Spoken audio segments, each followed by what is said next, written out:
Olá, vamos hoje então para a nossa revisão de histologia do sistema urinário. Começando primeiro por nos ambientar, falando um pouco de anatomia. O nosso trato urinário ele vai ser composto basicamente por dois rins, dois ureteres, uma bexiga e uma uretra.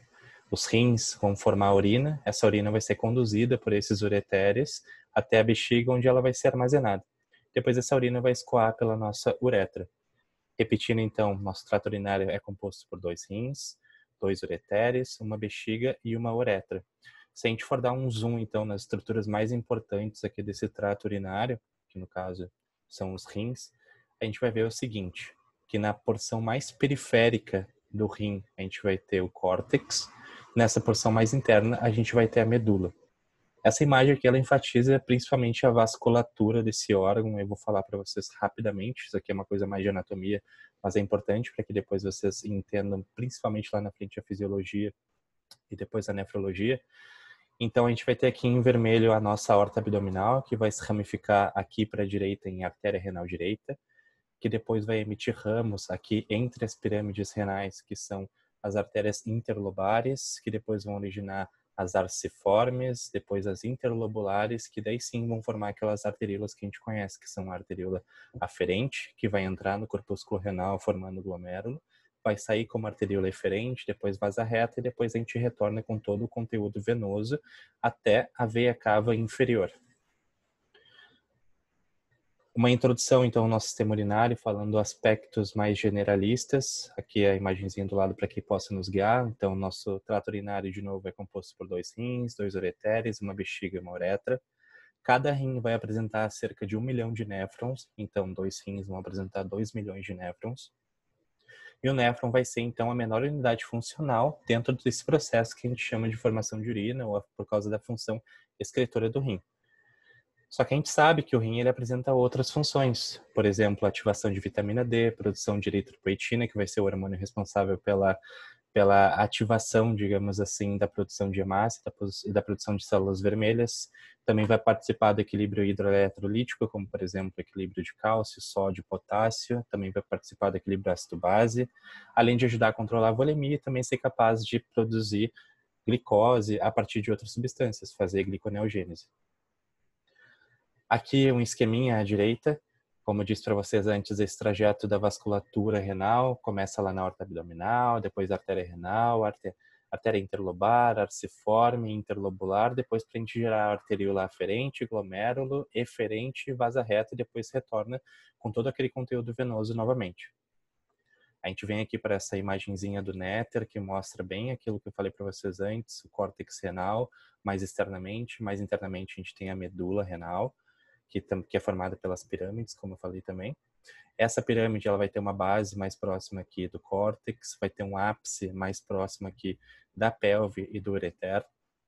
Esse ápice dessa pirâmide a gente vai chamar de papila renal, é dela que vai gotejar a urina, então, aqui para esses cálices menores. Então, da pirâmide, a gente vai ter aqui a urina pingando no cálice menor. Esses cálices menores vão se juntar para formar cálices maiores, que vão se juntar para formar a pelve renal. Depois aqui embaixo a gente vai ter o ureter. Mais externamente a gente vai ter a cápsula renal, que é a cápsula fibrosa do rim. Abaixo dela a gente tem um pouquinho de gordura também que protege mecanicamente esse rim. Aqui num corte histológico, numa visão de microscopia eletrônica, a gente tem algumas estruturas importantes. De novo aqui a cápsula renal, cápsula fibrosa. Essa parte aqui mostrada com o número 5 vão ser os túbulos renais, que estão em corte aqui em várias direções. Essas bolinhas que a gente enxerga aqui, corada, bem destacada, são os corpúsculos renais. O corpúsculo renal que a gente vai ver que é formado pela cápsula de Bowman e pelo glomérulo. Dá para ver bem aqui destacada. Eles vão se encontrar 100% no córtex renal.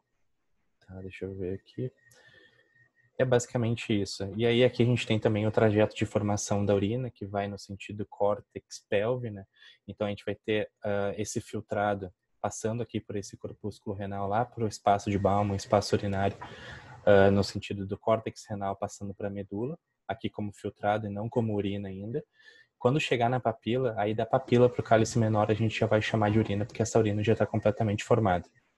Depois ela passa para o cálice maior, pelve renal, ureter, e aí vai para frente em direção à bexiga para ser armazenada e depois para a uretra para ser excretada propriamente dito. Né? Aí a gente chega na principal estrutura dentro desse processo de formação de urina, que é o nosso néfron. Aqui essa mesma imagem do néter, mostrando novamente aqui no número 5 o córtex renal, aqui no número 6, mais abaixo, a medula renal.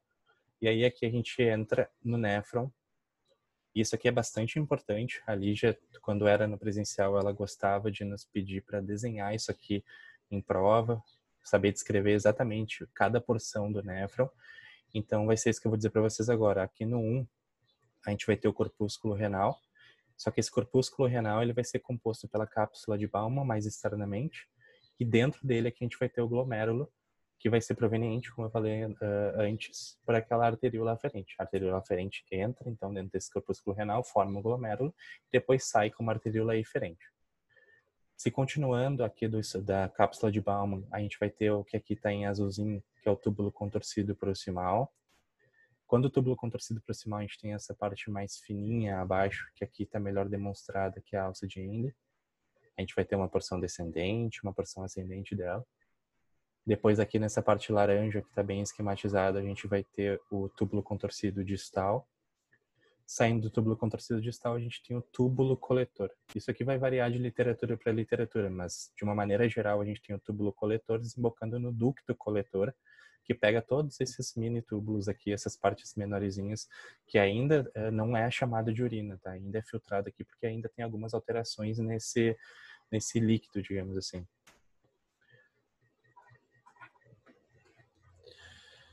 Aí a gente vai mais a fundo, a gente chega no corpúsculo renal, aquela partezinha onde vai acontecer o processo de filtração. Aqui no 1, a gente tem os podócitos, que vão ser responsáveis por formar a lâmina visceral dessa cápsula de Bowman. No 2, a gente tem aqui a representação da arteríola aferente, que, como eu disse, vai entrar aqui nesse corpúsculo renal. Número 3, o túbulo contorcido distal, que a gente sabe que é o túbulo contorcido distal porque essa partezinha dele aqui encosta no polo vascular do corpúsculo, e essa parte que encosta aqui vai formar o que a gente chama de mácula densa, que aqui está representado também nessa imagem de microscopia óptica. Aqui no 5, a gente vai ter o túbulo contorcido proximal, que depois eu vou explicar para vocês como é que faz para a gente diferenciar o proximal do distal. E aqui no 6, a gente vai ter então a lâmina parietal da cápsula de Bowman. A lâmina parietal é aquela parte mais externa da cápsula de Bowman. A visceral é aquela que está em contato direto aqui com o glomérulo. Tá? E entre essa lâmina parietal e essa lâmina visceral, a gente vai ter o espaço de Bowman, que é onde vai cair então esse filtrado. Algumas informações interessantes também a respeito dessa filtração é que 180 litros de sangue são filtrados todos os dias, e aí eu deixo para vocês esse questionamento, se 180 litros são filtrados, por que a gente não urina toda essa quantidade? A mácula densa, ela vai ser formada por essa parte que encosta aqui do túbulo contorcido distal nesse polo vascular do corpúsculo renal, e o aparelho justaglomerular, ele vai ser composto de 3 estruturas, pela mácula densa, pelas células justaglomerulares que fazem parte da arteríola aferente, são células que se diferenciam dessa arteríola aferente para formar essas células justaglomerulares, e pelas células mesangiais extraglomerulares, que aqui nessa imagem não aparece, mas como a gente tem células mesangiais dentro do glomérulo e células mesangiais fora do glomérulo, a gente chama as fora do glomérulo de extraglomerulares, elas que são responsáveis por formar esse aparelho justaglomerular. Aqui ainda dentro do corpúsculo renal, mas enfatizando daí a barreira de filtração, mais microscopicamente falando, digamos assim, a gente vai ter aqui representado em uma célula endotelial glomerular com as fenestras dela. Então aqui em amarelinho a gente tem esse endotélio cheio de buraquinho, todo fenestrado. No número 2 a gente vai ter o núcleo da célula mesangial. A célula mesangial, dentre algumas funções, ela vai ser responsável pela proteção mecânica aqui dentro desse glomérulo. Coloquei alguns exemplos aqui de funções dela. Ela é responsável também por fazer fagocitose dentro dessa estrutura. Ela é responsável também pela síntese de matriz mesangial, justamente por conta dessa barreira mecânica que ela faz. Ela vai ser composta de células contráteis, que vai ter receptor de angiotensina 2 e também de peptídeo natriurético. ela vai ser responsável lá fora do glomérulo por compor o aparelho justaglomerular, além de produzir interleucina 1, prostaglandina, fatores plaquetários e endotelina. Voltando aqui, então, no 3, a gente vai ter os podócitos que vão compor o nosso epitélio glomerular. Aqui no 3, o corpo do nosso podócito, que vão emitir vários ramos. Aqui no 5, o primeiro ramo desse podócito, que vai ser o processo primário do podócito. Depois a gente vai ter os processos secundários, que na verdade aqui são chamados de pedicelos. Tá? E aqui no 6, em verdinho, a gente tem a membrana basal. Então, a barreira de filtração glomerular ela vai ser composta desses 3 elementos principais. O endotélio do capilar, que são fenestrados, como eu disse aqui para vocês em amarelinho, mais a membrana basal, que é essa parte em verde que vai ser composta basicamente por colágeno tipo 4, fibronectina, laminina e proteoglicana, e mais a fenda de filtração, que vai ser o espaço que esses pedicelos vão deixar. O espaço entre esses pedicelos é que vai formar essa fenda de filtração. Ainda dentro da barreira de filtração glomerular, agora dando um zoom ainda maior nessa imagem de microscopia eletrônica, a gente tem representado aqui em um capilar glomerular. Certo? Se a gente fizer um cortezinho aqui na parede desse capilar glomerular, a gente vai ver essa estrutura maior aqui demonstrada. Enrolando esse capilar glomerular, a gente consegue ver bem nítido aqui um núcleo, que na verdade é o núcleo do podócito. Tá? Aqui em 3, a gente está vendo o capilar fenestrado da célula endotelial. Quando a gente dá um zoom, então a gente começa a ver bem essas fenestras, começa a ver bem esses espaços dentro dessa membrana, desse capilar. Aqui no 4, a gente vê também bem na microscopia eletrônica a membrana basal, vê que ela é contínua, certo? Aqui em 5, a gente vê o processo podocitário primário, que é aquela primeira ramificação que sai do corpo celular desse podócito. E aqui em 6 a gente consegue ver os podócitos, os pedicelos, perdão, que são esses processos secundários desse podócito. Em 7, a fenda de filtração, que é justamente aquele espaço deixado que fica entre os pedicelos. Aqui um gifzinho mostrando esse processo de filtração glomerular. Ele dá um zoom como o zoom que a gente está mostrando aqui para mostrar essa fenda de filtração e as hemácias passando ali, porque as hemácias elas não é para elas passar, pelo menos num rim saudável, por essa fenda de filtração.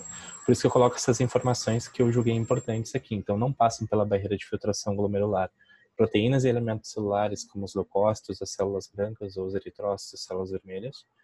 A concentração de outras substâncias, se a gente for analisar como sais moléculas orgânicas, como por exemplo a glicose, é muito semelhante no filtrado e no plasma. Então, se a gente pega o líquido que é filtrado, que passa ali para aquele espaço de Bauman e comparar ele com o plasma que está passando ali do lado de fora, em termos de moléculas orgânicas e sais, vai ser praticamente igual. Agora, passando do corpúsculo renal para os túbulos, a gente vai ter aqui no número 1, o túbulo distal, túbulo contorcido distal. No número 2, o túbulo contorcido proximal. No número 3, aqui embaixo, a gente vai ter uma eucromatina de uma célula do túbulo proximal. Está mostrando a eucromatina e esse núcleo bastante claro para mostrar que essa célula é bastante ativa, certo? Isso consegue ser comprovado tanto por esse núcleo claro aqui, que mostra bastante atividade de DNA, bastante atividade de síntese, quanto por essas estruturas mais escuras aqui no citoplasma dessa célula, que são as mitocôndrias. Isso mostra pra gente que é uma célula que demanda de bastante energia. E está representada aqui pelo número 4. No 5, a gente tem as vesículas citoplasma apical, que estão provavelmente colocando para fora, secretando estruturas que estão sendo produzidas aqui por essa célula do túbulo proximal. E a gente consegue ver também aqui a borda em escova, que são formadas por várias microvilosidades que a gente encontra nessa porção inicial dos nossos túbulos, tá? No túbulo contorcido proximal. E no 7, a gente vai ter então aqui o espaço urinário ou espaço de Bauman, que é onde vai cair esse filtrado, certo? Então, aqui algumas diferenças histológicas entre túbulo contorcido proximal e túbulo contorcido distal. É que no túbulo contorcido proximal a gente vai ter um epitélio simples cúbico com microvilosidades, que na microscopia óptica a gente vai chamar só de borda em escova, porque a gente não consegue ver propriamente as microvilosidades. Justamente por ter essas microvilosidades e aumentar a superfície de contato, aqui é que vai acontecer 70% da reabsorção desse filtrado. Aqui já está a resposta, basicamente, ou uma das respostas para aqueles 180 litros de filtrado lá do início. E na microscopia óptica, como é que a gente vai diferenciar, então, esse túbulo proximal do túbulo distal? É que na microscopia óptica, no túbulo proximal, a gente vai ter a presença de menos núcleos, como a gente consegue ver aqui. 1, 2, 3, são 6 ou 7 núcleos no máximo, enquanto que aqui no distal a gente tem muitos núcleos, pelo menos muito mais comparados com os proximais. Então aqui a gente vai ter mais núcleos. E o epitélio do túbulo distal é composto por epitélio simples cúbico, no caso aqui sem microvelosidades. Além de o distal fazer parte da mácula densa, aquela parte que encosta lá no polo vascular do nosso néfron. Alça de Henle e ducto coletor. Aqui representado em 1, os eritrócitos dentro de uma vasa reta. Essa parte mais roxinha, esse mais escurinho aqui são eritrócitos, está bem destacado do resto da lâmina. No 2, a gente vai ter um túbulo, ducto coletor, aqui a gente não sabe diferenciar muito bem, então, mas a gente sabe que é coletor, aqui demonstrado em 2. No 3, a gente vai ter uma alça de Henle, aqui demonstrado por esse epitélio simples pavimentoso. Aqui a gente dá um zoom nessa estrutura e mostra mais aqui em 4 a membrana basal, essa estrutura verdinha. Aqui no 5 esse núcleo de célula principal ou célula clara. E aqui uma célula escura ou célula intercalada, demonstrando aqui também as mitocôndrias dessa célula, que são bastante ricas nesse tipo celular. Algumas diferenças histológicas, então, entre alça de Henle e ducto coletor, é que na alça de Henle, como eu disse anteriormente, a gente vai ter 3 porções, o ramo descendente fino, o ascendente fino e o ascendente espesso. O ramo descendente fino vai ser igual ao ascendente fino, ele vai ser composto pelo epitélio simples pavimentoso, enquanto que o ascendente espesso ele vai ser composto por epitélio simples cúbico. Então a parte fina é pavimentoso simples e a parte espessa é cúbica simples. O ducto coletor ele vai variar lá desde que a gente pega do córtex até a medula, ele vai mudando da composição da estrutura mais da estrutura celular dele. Então ele vai começar como epitélio simples pavimentoso, depois ele vai virar cúbico, depois ele vai virar colunar, mas todos são simples, só que ele vai variando de córtex para pelve. Ureter. A parte do ureter ela vai ser parecida com a histologia da bexiga. Então a gente vai ter aqui no 1 a musculatura longitudinal interna, que é a musculatura lisa. No 2, a gente vai ter aqui a adventícia recobrindo toda essa parte mais externa do nosso ureter. No 3, aqui a gente vai ter a musculatura circular externa, que na verdade vai ser musculatura externa. Às vezes a gente fala só musculatura externa, mas aqui está um pouquinho mais detalhada. A gente tem a circular e a longitudinal. Se a gente pegar esse epitélio e der um zoom, se a gente conseguir enxergar um pouquinho maior, aqui como está nessa lâmina, a gente vai enxergar as seguintes estruturas. No 4, aqui a gente vai ter o epitélio, que é o epitélio de transição, que a gente chama também de urotélio. E aqui uma informação bastante importante, é que todo epitélio de transição ele é obrigatoriamente estratificado, como a gente consegue ver claramente aqui. Aqui em 5, a gente consegue ver a lâmina própria do tecido conjuntivo, que ela é composta de tecido conjuntivo, quase que totalmente frouxo, a gente chama de lâmina própria. E aqui a luz ou o lumen desse ureter. Só para a gente se localizar, a gente está aqui nessas duas estruturas agora, que saem do rim levando urina lá para a bexiga. Aí, enfim, a gente chega na bexiga urinária. Aqui no 1 a gente vai ter a musculatura externa, que é composta também de músculo liso, como está demonstrado aqui nesse esquema. No 2 a gente vai ter a lâmina própria, como eu falei anteriormente, no ureter. Se a gente faz um corte aqui desse epitélio e aumenta para visualização no microscópio óptico, a gente vai enxergar essa estrutura aqui, que também é estratificada, porque como eu disse, eu vou repetir, todo epitélio de transição ele é obrigatoriamente estratificado. Então a gente vê aqui em 5 a superfície celular do epitélio de transição, do urotélio, aqui a lâmina própria. Aí uma diferença que a gente tem que conhecer, que é importante na histologia, é de saber reconhecer e por que é chamado também de epitélio de transição, né? Porque na verdade vai depender do estado em que esse órgão vai estar de enchimento ou esvaziamento. Então aqui em 3, por exemplo, a gente tem o epitélio de transição na bexiga vazia, então essas células elas vão ficar mais dilatadas, vão adquirir uma forma mais cúbica, não exatamente cúbica, mas elas vão ficar mais dilatadas, enquanto que numa bexiga cheia ou num ureter cheio também, isso vale. No caso de, por exemplo, uma bexiga está cheia e está voltando essa urina, aquele ureter também pode estar achatado aqui numa bexiga ou no ureter, enfim, cheio, certo? Como está demonstrado aqui nesse quadro. Terminando, então, com a uretra, a gente vai ter aqui a camada muscular circular externa da nossa uretra. No 2, a gente vai ter a mucosa, que é a parte da luz da uretra. Abaixo dessa mucosa, a gente vai ter a lâmina própria, que é aquela parte do tecido conjuntivo, que dentro dela vai estar o plexo vascular. Essa parte azulzinha aqui é o plexo vascular. Isso aqui é rico em vasos, tá? A gente chama de plexo porque, na verdade, é uma teia de vasos que, em corte, fica com essa característica aqui, com essa aparência. Aqui em 4, a gente vai ter a musculatura longitudinal externa. Aqui em 5, aí observando na microscopia óptica, a gente vai ter o epitélio colunar estratificado dessa uretra. E aqui em 6, como nessa figura do Néter está mostrando para a gente, o plexo vascular na lâmina própria. Aqui é como ele é observado na microscopia óptica. E aqui no esquema, no desenho. Né? E aí uma diferença entre a uretra feminina e a uretra masculina é de que a uretra feminina ela conduz apenas urina, enquanto que a masculina conduz urina e sêmen. A uretra feminina ela vai ter em média 5 centímetros, enquanto que a masculina vai ter em média 20 centímetros. E essa é uma das explicações para no sexo feminino, por exemplo, a gente ter mais infecções de trato urinário. Porém, a uretra masculina ela é envolta pela próstata. No caso de um aumento de próstata, de uma hiperplasia prostática, a gente pode ter uma obstrução dessa uretra, uma obstrução na passagem dessa urina. E é isso. Muito obrigado. Qualquer coisa, eu estou à disposição.